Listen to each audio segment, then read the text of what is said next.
अस्सलाम वालेकुम दोस्तों, कैसे हैं आप सब। उम्मीद करता हूँ खैरियत से होंगे।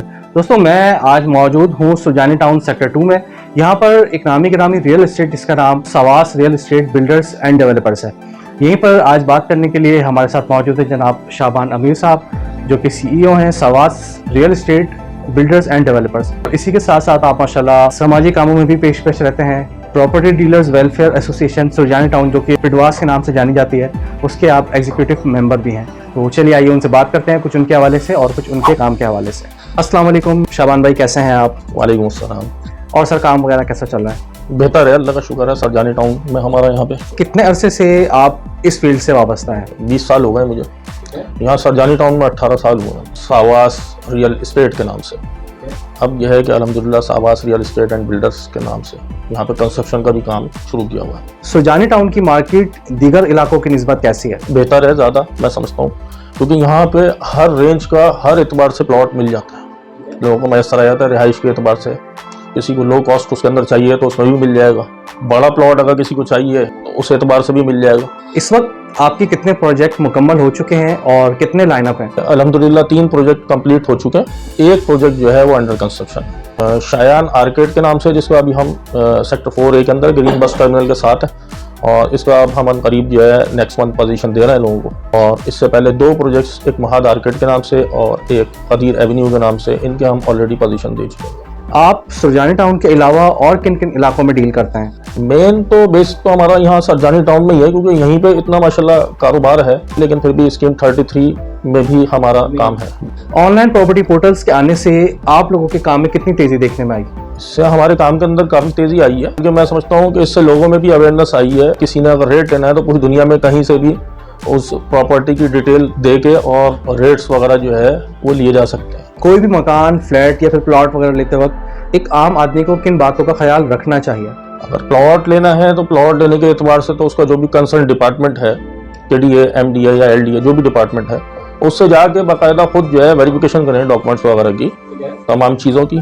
और प्रोजेक्ट में अगर कोई फ्लैट वगैरह ले रहे हैं तो उसकी आपने कंफर्मेशन डिपार्टमेंट से भी कर दी है, और SBCA से NOC वगैरह की भी कंफर्मेशन कर दी। क्या मटेरियल की कॉस्ट बढ़ने से पुराने घरों की भी कीमतें बढ़नी चाहिए या फिर वही रहनी चाहिए? पुराने घरों की कीमतों के अंदर भी मैं समझता हूँ बल्कि फ़र्क पड़ेगा। नए प्रोजेक्ट्स जो हैं इनमें कीमतें बढ़ने की वजह से लोगों ने अपनी प्राइस इंक्रीज़ की हैं, या जो अभी जो बुकिंग के अंदर हैं उन्होंने भी प्राइस इंक्रीज़ की हैं। इन चीज़ों में इंक्रीज़ होंगे तो ऑटोमेटिकली पीछे से बढ़ते हुए आ रहे हैं प्राइजेस, पुराने उसके अंदर भी आए। बढ़ती हुई महंगाई के सबब हमने भी देखा है कि मटेरियल की कॉस्ट तकरीबन दुगनी ही हो गई है। जो आपके प्रोजेक्ट्स हैं, जो आपने उसमें स्टार्टिंग प्राइस रखी हुई होती है, मिसाल के तौर पे 5 से 6 महीने बाद मटेरियल महंगा हो गया, तो अभी भी आपकी प्राइस वही रहेंगी या फिर आप उसको रिवाइज करेंगे?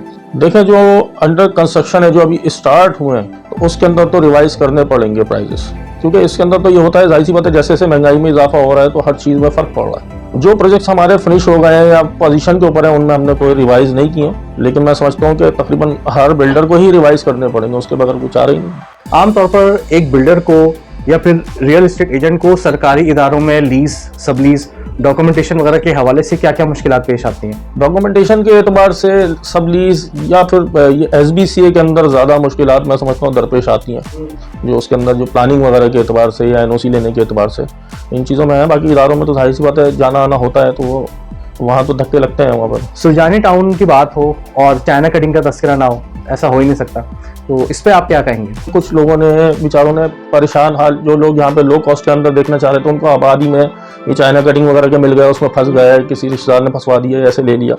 तो मेरा मशवरा सबको यही है कि वो जो है बाकायदा डिपार्टमेंट से वेरीफाई करें, कोई भी चीज़ ले रहे हैं उसको ख़ास तौर से बल्कि नक्शे में देख लें।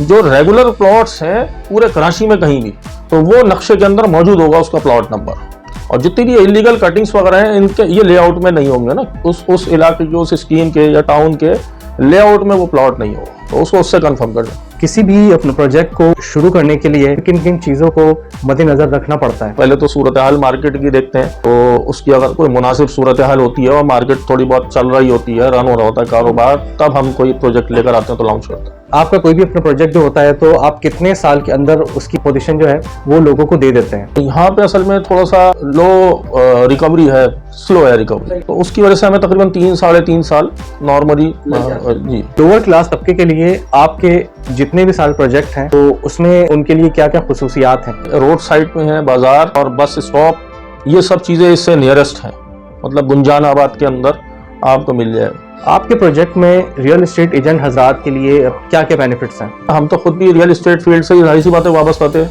अभी भी हैं, तो हमें पता है, तो उसी हिसाब से हम बेनिफिट्स वगैरह जो भी रियल एस्टेट एजेंट्स हमारे प्रोजेक्ट्स के अंदर काम करते हैं या सेल आउट करते हैं, तो उनका बाकायदा जो भी कमीशन वगैरह है वो तय करते हैं। पिडवास एसोसिएशन जो कि सुजानी टाउन में बहुत ज़्यादा मशहूर है, सुजानी टाउन में क्या अहम किरदार अदा कर रही है? PDWS एसोसिएशन जो है, इसका बड़ा अहम रोल है, ख़ास तौर से जो सुजानी टाउन के जो एरियाज जो डेवलप हो रहे हैं, यहाँ बड़ी खिदमात हैं इनको हमने देखा है, हमने खुद भी देखा है वर्क करते हुए। अपनी मदद आपके तहत पे ही काम कर रहे होते हैं, अगर इदारा कर रहा होता है। ये अभी रोडों के ऊपर ये स्नैचिंग वगैरह हो रही, तो इन्होंने अपनी मदद आपके तहत जो झाड़ियाँ वगैरह थी, उसके अलावा नालों वगैरह की सफाइयाँ, और उसके अलावा भी रियल इस्टेट के एतबार से जो मुश्किलात या किसी हवाले से वो आती हैं, कहीं थाना या प्रोजेक्ट डायरेक्टर ऑफिस या फिर KDA वगैरह, ये फीसिस के एतबार से भी इन्होंने बड़ा वर्क किया, काम किया इन्होंने। आबाद एसोसिएशन इस वक्त कराची के अंदर क्या फाल किरदार अदा कर रही है? रियल इस्टेट और कंस्ट्रक्शन की फील्ड के अंदर एक पिलर का किरदार अदा कर रही है। थोड़े अर्से पहले भी इन्होंने, बल्कि हर इदारों में जहाँ ये फीसिस वगैरह का मसला आता है, चार्जेस एक्सेस लगा देते हैं, या FBR के एतबार से,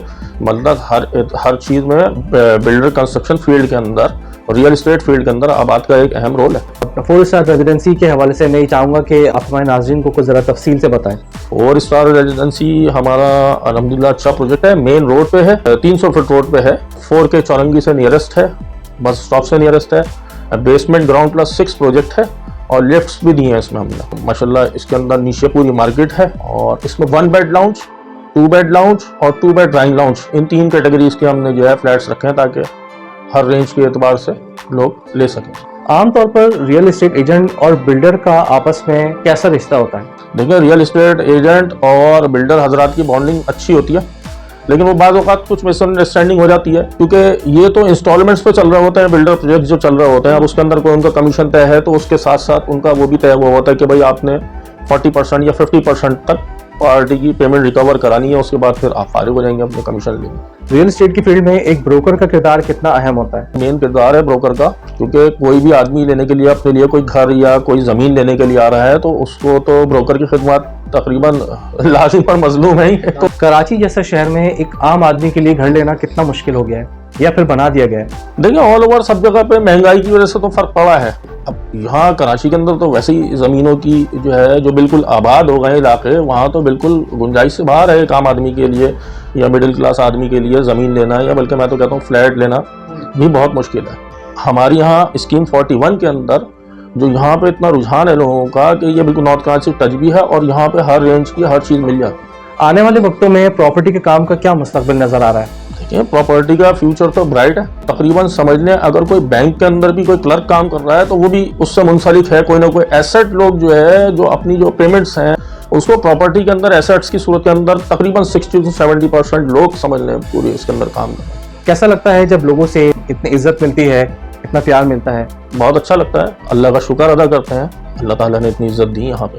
इतनी मसरूफियात के बावजूद फैमिली के लिए वक्त निकालना कितना मुश्किल हो जाता है? फैमिली के लिए तो बहुत ही मुश्किल हो जाता है वक्त निकालना, लेकिन हमारा फ्राइडे को छुट्टी होती है, हमारी वीकेंड होता है। आखिर में आप हमारे नाज़रीन के लिए कोई अच्छा सा पैगाम दें। अगर कोई प्रॉपर्टी खरीदें, फ्लैट खरीदें, दुकान खरीदें या मकान खरीदें, प्लॉट खरीदें, तो उसको जो भी उसके अंदर जो डॉक्यूमेंट्स हैं उसमें लगे हुए हैं, तो उसमें इदारे का नाम भी लिखा हो, तो उस इदारे से कंफर्म करके लें, ताकि बाद में किसी किस्म की आपको कोई परेशानी नहीं। मैं जनाब शाबान अमीर साहब का इंतहाई शुक्रगुजार हूँ कि उन्होंने अपना कीमती वक्त हमें दिया। अगर आपको ये वीडियो पसंद आई हो तो इसको ज़रूर लाइक करें, शेयर करें, और हमारे चैनल को ज़रूर सब्सक्राइब करें। साथ ही आप हमें फेसबुक पर फॉलो करना ना भूलें।